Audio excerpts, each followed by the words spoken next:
राधे राधे। जय श्री सीताराम, जय गौरी गोपाल। कैसे हैं आप लोग? भगवान सदा आपको अच्छा ही रखें, स्वस्थ रखें, प्रसन्न रखें, कृपा है। मैया ओ मेरी माँ, भागवत हो रही है तुम महाभारत करने लग गई। क्यों मैया? भागवत में महाभारत? लड़ने का इतना भी मौका नहीं गवाती मैया।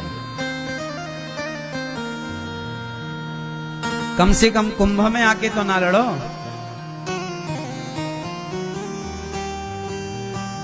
ये महाकुंभ क्यों लगता है?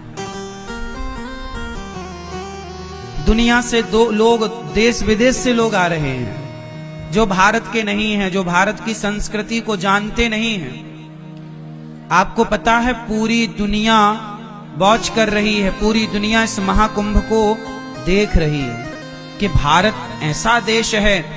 पता है इस कुंभ में कितने लोग, इतने कम दिनों में, और अभी पूरे कुंभ में लगभग 50-60 करोड़ लोग आएंगे। और आपको एक बात बताएं,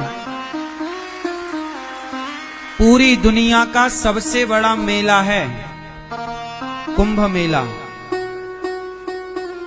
एक बात और बताएं, भारत के इस महाकुंभ में जितने लोग आकर डुबकी लगा रहे हैं गंगा जी में, बहुत सारे देश हैं दुनिया में जिनकी जनसंख्या इतनी नहीं है जितने लोग हमारे यहाँ कुंभ में स्नान करने आ रहे हैं। बहुत सारे देशों की जनसंख्या इतनी नहीं है जितने हमारे यहाँ क्या कर रहे हैं लोग? कुंभ स्नान कर रहे हैं। मैया आगे खड़े ना हो ना मेरी माँ, बैठ जाओ। इतना बड़ा महापर्व है। अच्छा एक बात बताओ, ये मेला है, कौन सा मेला है ये? कुंभ का मेला। मेला किसे कहते हैं? मेला मतलब, मेला मतलब मेल जोल। लोग नहीं कहते मेल जोल कर लो, मेल, मेल मतलब मिलना, मेल मतलब, मेल मतलब मिलना। इस कुंभ के द्वारा ही एक भक्त, एक साधक, एक मनुष्य मिलता है संत से। प्रयाग में, कुंभ में हजारों संत आपको मिल जाएंगे। तो जहां संतों से मेल जोल हो और संतों के माध्यम से, गुरु के माध्यम से, भक्त के माध्यम से भगवान से मेल हो जाए, उसी का नाम मेला है। यहां पर हम जगत के लोगों से नहीं मिलते, यहां हम जगन्नाथ के लोगों से, भगवान के लोगों से मिलते हैं। इसलिए जगत के लोगों से मिलो तो मेल जोल होता है, लेकिन भगवान के भक्तों से और भगवान से मिलो तो वो मेला हो जाता है। ये कुंभ का महामेला है। और कहां लगता है ये मेला? संगम में। कहां लगता है ये मेला? संगम, जहां पर गंगा, यमुना और सरस्वती तीनों आकर एक हो जाती हैं, एक रूप हो जाती हैं। जहां जीवात्मा परमात्मा एक हो जाए, संगम हो जाए, वही तो संगम है।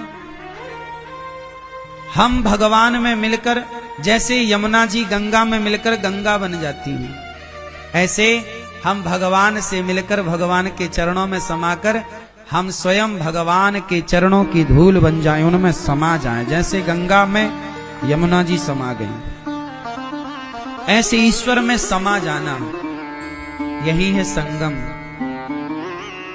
भगवान में समा जाओ। भगवान से दूरियां बनाकर क्या पाओगे?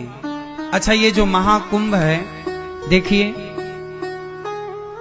मैं आप लोगों से बताऊं कि ये हमारा जो समाज है, सनातन धर्म, सत्य सनातन धर्म, हिंदू संस्कृति, ये हमारी संस्कृति जानते हो किस पर टिकी है? विचारधाराओं पर। दुनिया का सबसे बड़ा मेला लगा है, कुंभ का मेला, महाकुंभ लगा हुआ है। करोड़ों लोग आकर चले गए, करोड़ों लोग आएंगे, लेकिन एक बूंद खून किसी का नहीं बहा। हमारे त्योहार हो जाते हैं, हमारे उत्सव हो जाते हैं, हम किसी जीव की हत्या नहीं करते, हम किसी भी जीव की हत्या नहीं करते। हमारे यहां दीपावली आकर चली जाते हैं, अन्य त्योहार आते हैं, हम लड्डू बांटकर, मिठाई बांटकर त्योहार मनाते हैं। हम सनातनियों के किसी पर्व, किसी त्योहार में किसी जीव का खून नहीं बहता। क्यों जी? बहता है, बहता है। हम सनातनी लोग सबसे श्रेष्ठ क्यों हैं? अब बताओ, पूरी दुनिया में लगभग 206 देश हैं। इतनी बड़ी दुनिया है, इतने सारे देश हैं, लेकिन इतना बड़ा मेला, और वो भी भक्ति का मेला, प्रेम का मेला, केवल कुंभ प्रयागराज जी में हम सब देखते हैं। कैसा भी व्यक्ति हो, बूढ़ी मैया हो, बूढ़ा पिता हो, बच्चे हो, सब आ करके डुबकी लगा रहे हैं। यही भारतीय सुंदरता है, सनातन संस्कृति का महापर्व है। हम बड़े क्यों हैं? हम बड़े, अच्छा बताओ, मुसलमान, ईसाई और यहूदी और पारसी और इतने लोग, और हिंदू सनातनी, पूरी दुनिया शोध कर रही है कि हिंदू विचारधारा श्रेष्ठ क्यों है। अच्छा ये बताओ, मुस्लिम कौन है? मुसलमान एक विचारधारा का नाम है, ईसाई एक विचारधारा का नाम है, हिंदू एक विचारधारा का नाम है। हम श्रेष्ठ क्यों हैं? हिंदू श्रेष्ठ क्यों है? क्योंकि हिंदू श्रेष्ठ इसलिए है क्योंकि हिंदू कभी हत्या नहीं करता, हिंसा नहीं करता। हिंदू सदा अहिंसा का पुजारी रहा है। किसका पुजारी रहा है? किसका? अहिंसा। अहिंसा मतलब किसी जीव की हत्या हमसे ना हो। हम किसी की हत्या करने से बचते हैं। हम हत्या करते हैं तो गंगा नहाकर कुंभ में अपने भीतर के पापों की हत्या करते हैं। किसकी हत्या करते हैं? हमारे भीतर के पाप मर जाएं, इसलिए हम गंगा स्नान करते हैं। हम किसी और की हत्या नहीं करते।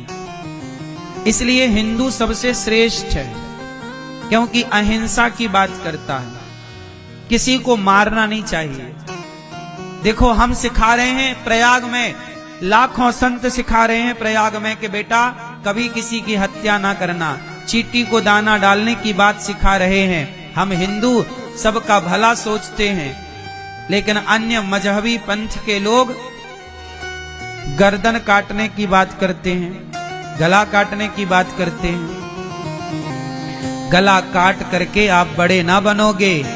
हम लोग किसी की जान लेना नहीं चाहते, बल्कि जान जा रही हो किसी की तो उसकी जान बचाना चाहते हैं। भैया तुम बच जाओ। ये सनातन की सुंदरता है ना मेरी माँ? हम किसी की हत्या क्यों करें? इतना बड़ा कुंभ लगा है, देखिए लोग बड़ी दूर दूर से आ रहे हैं, बड़ी श्रद्धा से बूढ़ी बूढ़ी माताएं डुबकी लगा रही हैं। इतनी ठंडी है कड़ाके की, आदमी ठिठुर रहा है, दांत किटकिटा रहे हैं, फिर भी डुबकी लगाए जा रहा। कितनी बड़ी श्रद्धा है, कितनी बड़ी आस्था है। इसी आस्था से भगवान मिलते हैं। सनातन धर्म श्रेष्ठ इसलिए है मेरी माँ कि हम इंसानों की नहीं, हम सनातनी लोग केवल इंसानों की नहीं, हम इंसानों की पूजा तो करते हैं, माता पिता गुरुजनों की पूजा तो करते हैं, साथ साथ हम लोग पेड़ पौधों की पूजा करते हैं, नदियों की पूजा करते हैं। अरे और तो छोड़ दो, हम ही हैं पूरी दुनिया में जो पत्थर को भी पूजते हैं। पत्थर को भी पूजते हैं कि भाई हम किसी का बुरा क्यों चाहेंगे।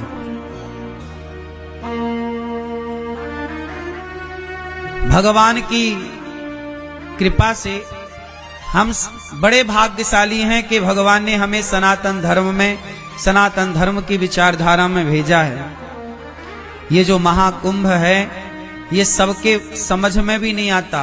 कुछ लोग महाकुंभ का विरोध भी कर रहे हैं कि ऐसा नहीं वैसा नहीं। ये कौन लोग हैं? अज्ञानी, जिन्हें ज्ञान ही नहीं है सनातन धर्म के बारे में। साल भर आप लोग साधु संतों की सेवा करते हैं, पर महाकुंभ में देखिए संत लोग आप लोगों की सेवा करते हैं, भोजन खिला करके, आपकी व्यवस्थाएं करके। इस पूरे कुंभ में सोचिए जगह जगह संतों का ही तो मेला लगा हुआ है।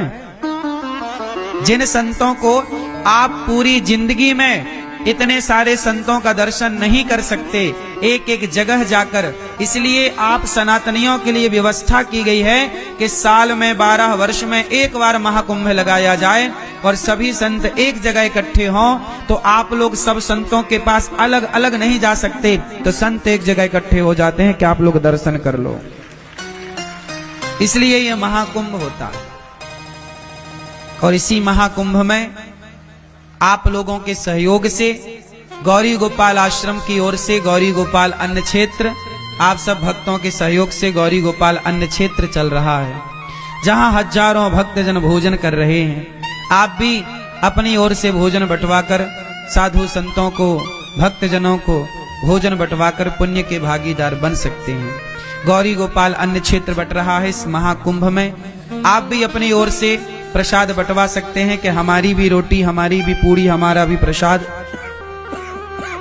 भक्तों तक पहुंचे, भक्त इसका लाभ लें। अन्न दान से बड़ा भला कौन सा दान होगा। तो आप भी अन्न क्षेत्र बंटवाकर पुण्य के भागीदार जरूर बनिएगा। ये महाकुंभ का महामेला बार बार ना मिलेगा। प्रिय भक्तों, कल हम लोगों ने भगवान की कथा में सुना कि भगवान श्री कृष्ण का प्राकट्य हुआ। जब भगवान प्रकट हुए तो भगवान मथुरा से गोकुल की ओर चले। भगवान जब चले तो सब प्रकार का आनंद हुआ, पांव की बेड़ियां खुल गईं। वसुदेव जी महाराज भगवान को लेकर यशोदा मां के पास पहुंचे। अभी भगवान का उत्सव चल ही रहा था कि पूतना मौसी आ गई। कौन सी मौसी? पूतना। पूतना लोक बालघिनी राक्षसी रुधिरासना जिघांसयापहरये स्तनम दत्त्वापसद्गतिम। पूतना, पूतना कृष्ण कंस की एक मंत्रिमंडल की सदस्य हैं। कंस की मंत्री पूतना अपने स्तनों में जहर भर करके कृष्ण को मारने चली। जैसे ही वो भगवान के पास आई, बड़ी सुंदर बन करके आई, मैया यशोदा से मिली। अरे मैया, मैंने सुन रखे हो तैने बुढ़ापे में रबड़ी से रात में लड़ुआ सो लाला जायो है। अरे मैया, एक बार लाला को दर्शन तो कराए दे। मैया बोली, तुम सबन के आशीर्वाद से छोरा भयो है, बहन ने तुम भी आशीर्वाद दियो, दर्शन दो।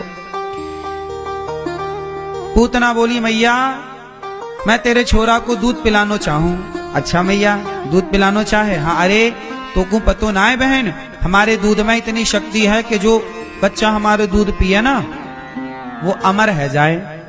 मैया बोली, मैया तब तो हमारे लाला को तुम जरूर दूध पिलाओ ताकि हमारो कन्हैया अमर है जाए। अब पूतना मौसी भगवान श्री कृष्ण को दूध पिलाने लग गई।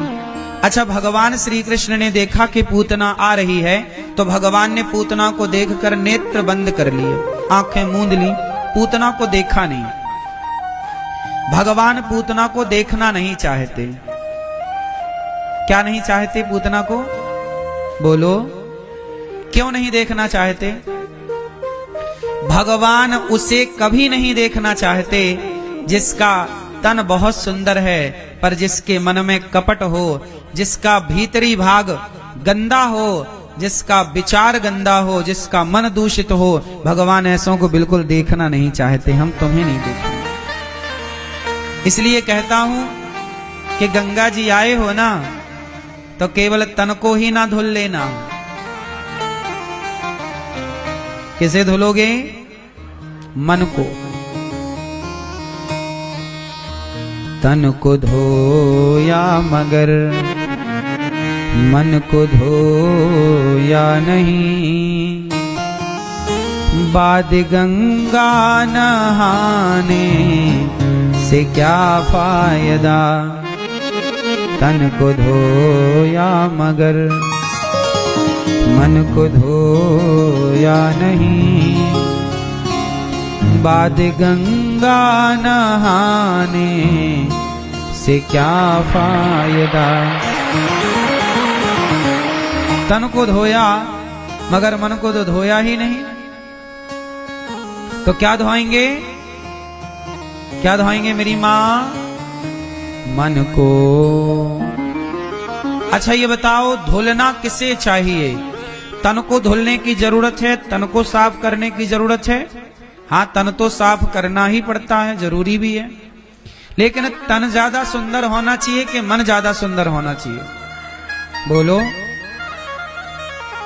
श्रृंगार किसका हो, मेकअप किसका हो, तन का कि मन का? तन को सजाने में समय बहुत खर्च करते हैं हम लोग, मन को सजाने में समय खर्च नहीं करते। इसलिए कहता हूं, तन बहुत अच्छा है आपका, चमड़ी ही तो है, कितना भी सजाओगे बुढ़ापा तो आएगा, झुर्रियां तो पड़ेंगी, हाथ पांव कमजोर तो होंगे, चमड़ी तो ढीली पड़ेगी। तो तन को कितना भी सजाओ वो अपने समय के साथ समाप्त होगा, लटक जाएगा। लेकिन मन बड़ा अच्छा हो तो काम बन जाता है। इसलिए तन को सजाने में बिल्कुल समय ना गवाओ, मन को सजाओ। मन कैसे सजेगा?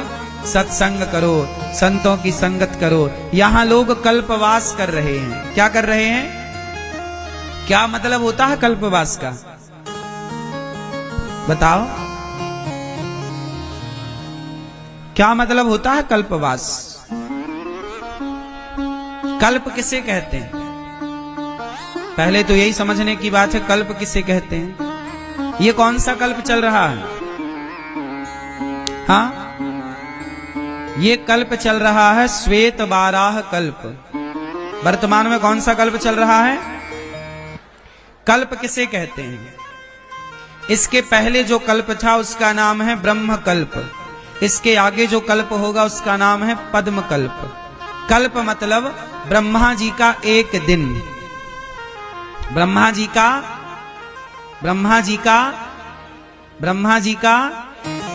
एक दिन। अच्छा, ब्रह्मा जी की एक दिन कितना बड़ा होता है? ब्रह्मा जी के एक दिन को एक कल्प कहते हैं। अच्छा, ब्रह्मा जी का एक दिन कितना बड़ा होता है? ब्रह्मा जी के एक दिन में 1000 बार चतुर्युग बीत जाते हैं। सतयुग, त्रेता, द्वापर, कलयुग।